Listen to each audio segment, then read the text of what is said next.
Senhor esteja convosco. Anúncio da boa nova de nosso Senhor Jesus Cristo, segundo Lucas. Glória a vós, Senhor. Jesus estava rezando num certo lugar. Quando terminou, um dos seus discípulos pediu-lhe: Senhor, ensina-nos a rezar, como também João ensinou aos seus discípulos. Jesus respondeu: Quando rezardes, dizei: Pai, santificado seja o teu nome, venha o teu reino, dá-nos a cada dia o pão de que precisamos, perdoa-nos os nossos pecados, pois nós também perdoamos todos os nossos devedores. E não nos deixeis cair em tentação. E Jesus acrescentou: Se um de vós tiver um amigo e for procurá-lo à meia-noite e lhe disser: Amigo, empresta-me 3 pães, porque um amigo meu chegou de viagem e nada tenho para lhe oferecer. E se o outro responder lá dentro: Não me incomodes, já tranquei a porta e meus filhos e eu já estamos deitados, não me posso levantar para te dar os pães. Eu vos declaro, mesmo que o outro não se levante para dá-los porque é seu amigo, vai levantar-se ao menos por causa da impertinência dele e lhe dará quanto for necessário. Portanto, eu vos digo: pedi e recebereis, procurai e encontrareis, batei e vos será aberto. Pois quem pede, recebe, quem procura, encontra, e para quem bate, se abrirá. Será que algum de vós que é pai, se o filho pedir peixe, lhe dará uma cobra? Ou ainda, se pedir um ovo, lhe dará um escorpião? Se vós que sois maus, sabeis dar coisas boas aos vossos filhos, quanto mais o Pai do céu dará o Espírito Santo aos que o pedirem. Palavra da salvação. Que as palavras do Santo Evangelho perdoem os nossos pecados. Podem sentar-se um pouquinho.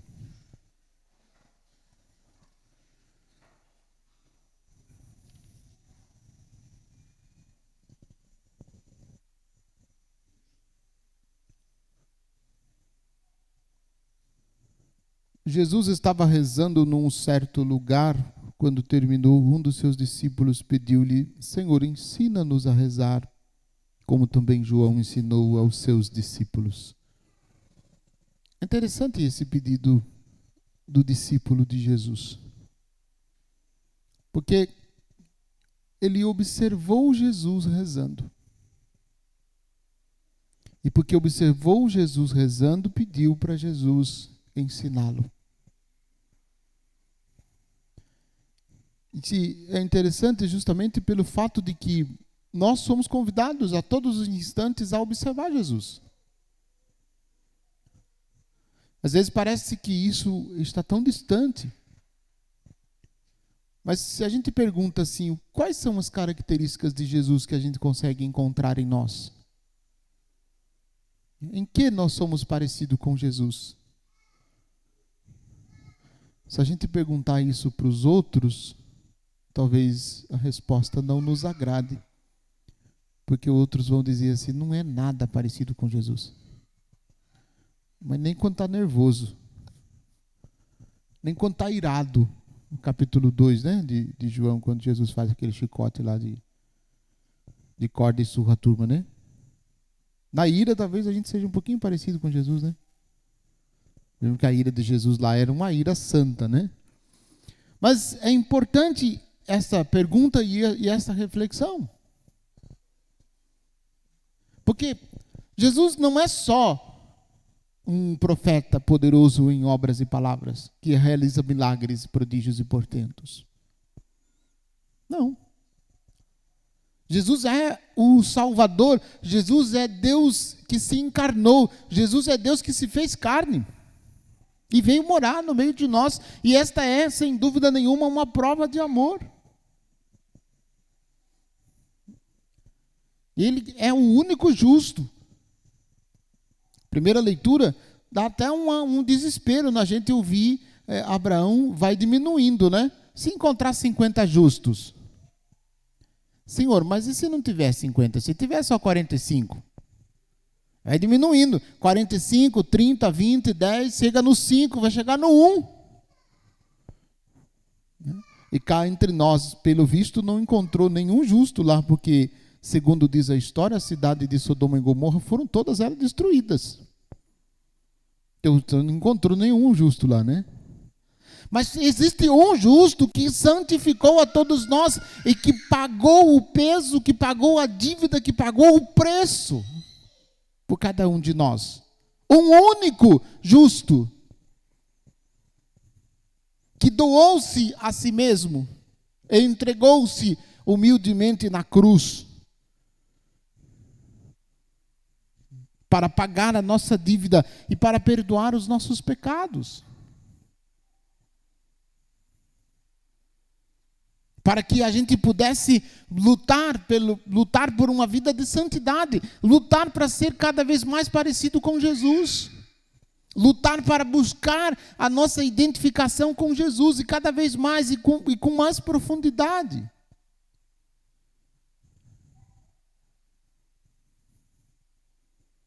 Ele morreu na cruz.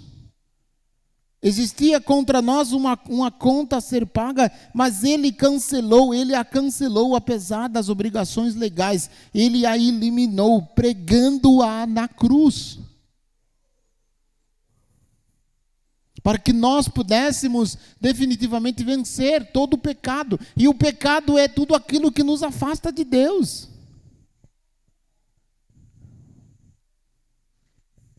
E não cola mais para nós aquela conversa, mas padre, eu não sei o que é pecado. Sabe o que é pecado? Sabemos todos o que é pecado.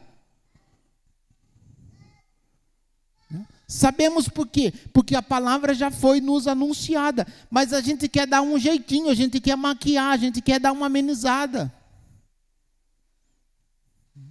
E a gente, amenizada no sentido da gente levar a aliviar certos pecados. Ah, não, mas isso eu não acho que seja pecado. Eu acho que isso não é pecado. Certas reações e certas atitudes. Ah, não, eu acho que isso não é pecado. Mas não somos nós quem decidimos o que é, o que não é pecado. Quem decide o que é, o que não é pecado é Deus nos seus mandamentos. E aí, o Jesus, nosso Senhor, ao entregar-se na cruz, Ele assumiu para si os nossos pecados para nos dar condições de continuar lutando contra os nossos pecados. Para que a gente possa vencer e vencer buscando cada dia mais a santidade, a vida de santidade. Por isso, é interessante a oração que Jesus ensina, porque Jesus poderia ter ensinado qualquer oração para o seu discípulo. Por exemplo, Jesus poderia ensinar a eles uma fórmula de ressuscitar os mortos, não é? De curar os doentes, de expulsar os demônios, né? De conviver com as pessoas sem que a gente precisasse perdoar. Podia, não podia? Ele é Deus. E o que ele ensinou? Ele ensinou tudo isso numa única oração. Ensinou os discípulos a chamar Deus de Pai. Ele ensinou a sua própria oração, o seu jeito de rezar. Ele ensinou para os discípulos. Ele não ensinou uma oração, ele ensinou o seu jeito de rezar. Para que o discípulo de Jesus, de todos os tempos, quando rezasse, fosse cada vez mais parecido com ele.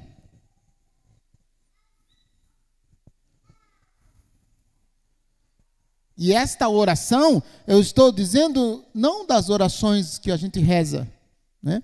Porque eu desconfio, e você há de concordar, que quando a gente precisa, quando o calo aperta, quando as dificuldades nos assolam, quando a gente não tem para onde fugir, a gente reza.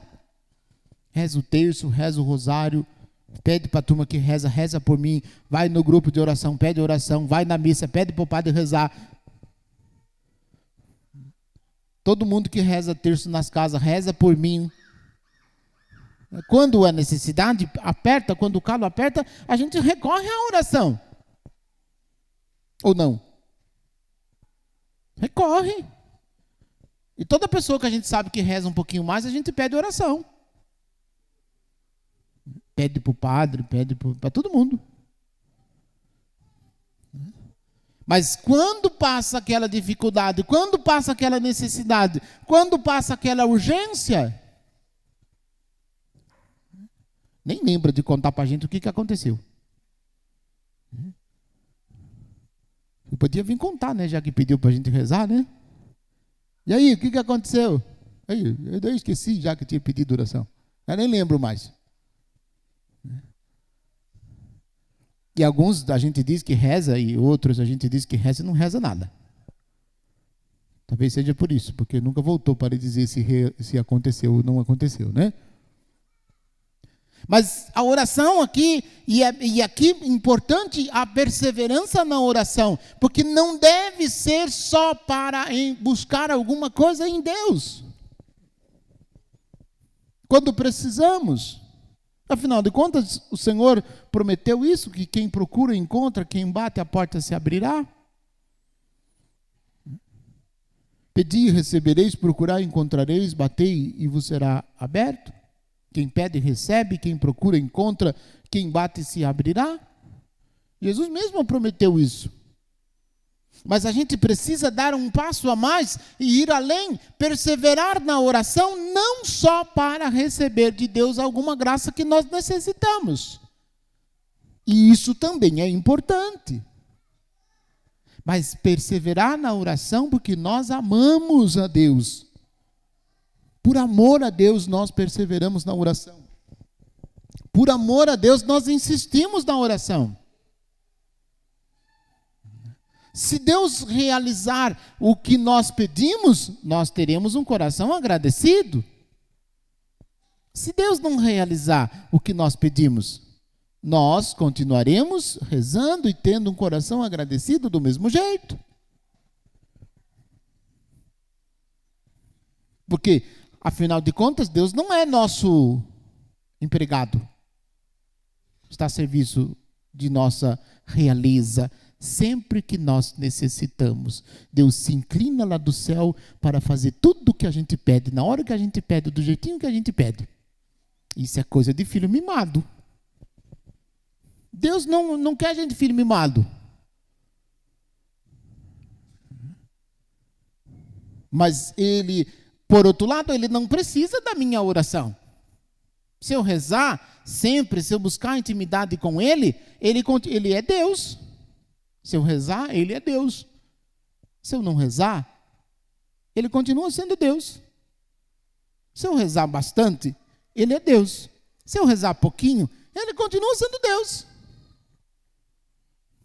Sou eu que preciso da minha oração. Sou eu que preciso me santificar quando eu rezo. Por isso eu preciso rezar, porque ainda não sou santo, então eu preciso rezar bastante. Porque cada vez que eu rezo, cada vez que eu entro em comunhão com Deus através da oração, eu vou me tornando parecido com Jesus. A ponto de passar pelo espelho, olhar para o espelho e reconhecer a figura que está lá no espelho. Porque quando a gente não reza, a gente passa diante do espelho, dá uma parada diante do espelho e olha para o espelho e diz assim: saia desse corpo que não te pertence. Porque a gente vai tornando uma figura inconhecível a nós mesmos.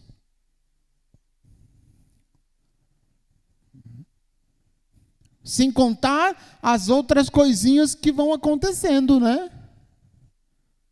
Quando a gente não reza,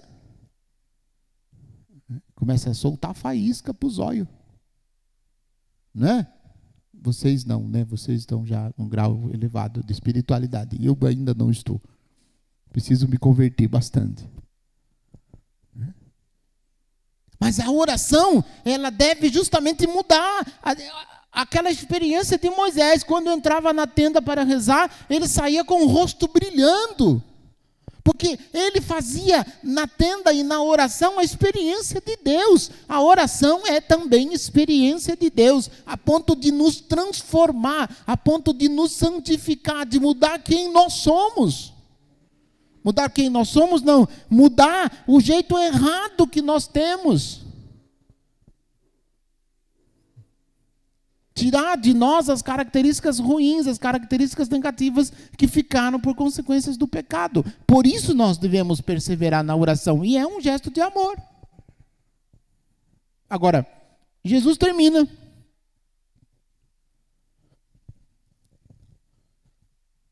Será que algum de vós que é pai, se o filho pedir um peixe, lhe dará uma cobra? Acho que não. Nenhum pai, nenhuma mãe faria isso. Se pedir um ovo, dará um escorpião para o filho? Não acredito que faça, que tenha pai com essa, né? Pensei numa palavra, mas não vou falar. Não, o pai nenhum faria isso. E aí Jesus completa, essa frase de Jesus, ela é forte e ao mesmo tempo misteriosa. Diz Jesus, ora, vós que sois maus, sabeis dar coisas boas aos vossos filhos, quanto mais o Pai do céu dará o Espírito Santo aos que o pedirem. Por isso Paulo diz na carta aos Romanos, o Espírito vem em auxílio de nossa fraqueza, porque nós não sabemos o que rezar, e nem rezar como convém. Ele intercede em nós com gemidos inefáveis. Por quê? Porque Ele mesmo, Deus, se manifesta em nós e nos leva a este movimento, porque sozinhos a gente não faz, sozinho a gente não reza. A vida de oração é também um dom do Espírito Santo, e que nós precisamos pedir o Espírito Santo para que nos incumule deste dom, para que a gente possa rezar e rezar sempre. Rezar quando tem vontade e rezar quando não tem vontade. Rezar quando tem vontade e rezar mais ainda quando não tem vontade.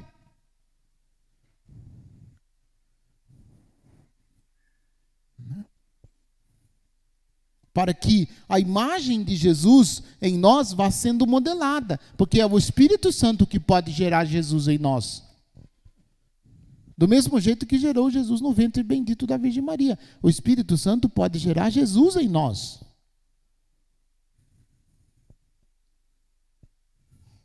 Para que a gente seja, repito, mais parecido com Jesus. E sendo mais parecido com Jesus, tenhamos coragem de nos afastar de tudo aquilo que não é dele, de tudo aquilo que não é ele, de tudo aquilo que nos desumaniza. Porque aí a gente começa a usar como desculpas, quando a gente não consegue vencer o pecado, porque a gente não busca frequentemente a oração, e a gente começa a cair sempre no pecado, a gente começa a usar como desculpa, mas eu sou humano, por isso eu peco sempre. Sim, você é humano e sem vergonha.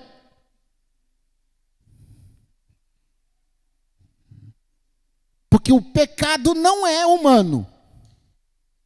O pecado desumaniza. O pecado nos desumaniza. E se tornamos desumanos ou se nos desumanizamos, é porque nós estamos distante de Deus. E aí a conclusão é que quanto mais perto de Deus nós estamos, mais necessidade dele nós temos. Quanto mais longe de Deus nós estamos, menos necessidade nós temos dele. Que vai se distanciando, vai se tornando normal. E a gente não precisa mais. Agora, quanto mais próximo de Deus e quanto mais no caminho de santidade nós estamos, mais a gente vai percebendo que a gente precisa buscar e buscar cada vez mais e com mais profundidade. E essa busca é incansável. É só pelo tempo em que nós vivermos aqui. Depois que morrer, não precisa mais. Que daí, sabe-se lá Deus para onde a gente vai. Espere que vá para Ele. Mas a busca depois da morte termina. Então é só aqui. Só aqui que a gente precisa buscar. E essa busca tem que ser constante e através da oração. Da oração, repito, que nos leve a uma profundidade, a uma intimidade e a uma conversão. A oração precisa me levar a tudo isso. Para que eu seja cada vez mais íntimo de Deus. Será que a gente precisa rezar? Sim ou não? Jesus precisava rezar? E rezar. Jesus precisava rezar? E rezava? E a gente precisa rezar? E a gente reza? Ele falou sim porque foi na onda de todos os sim, né? Mas o verbo que a gente colocou, alguns colocaram sem dizer, estou tentando. A gente precisa. Muito mais nós do que Jesus. Agora, se a gente não observar Jesus, a gente não vai conseguir. E o jeito rápido de observar Jesus qual é? A oração. O jeito rápido de observar Jesus é a oração. A gente para observar Jesus, a gente aprende com Jesus. E de repente a gente está fazendo as mesmas coisas que Jesus fez. Bom, acho que está bom, né? Chega, né? Já deu aí algumas coisas para você refletir. É pouquinho isso que eu estou falando. Tem muito mais. Mas entendamos de uma vez que a oração é uma necessidade nossa. Nós temos necessidade de oração. Porque se a gente não reza, como é que diz o ditado? Quem não reza vira bicho, né? Então, a gente precisa rezar. É nossa natureza. A natureza do cristão é rezar. Como a natureza do peixe é nadar, como a natureza do passarinho é voar. A natureza do ser humano cristão é rezar. Busquemos, perseverantes, perseveremos na oração e continuemos buscando, mesmo se nós já o encontramos. Que Deus não deixe a gente desanimar, conceda-nos a graça da perseverança. Louvado seja nosso Senhor Jesus Cristo.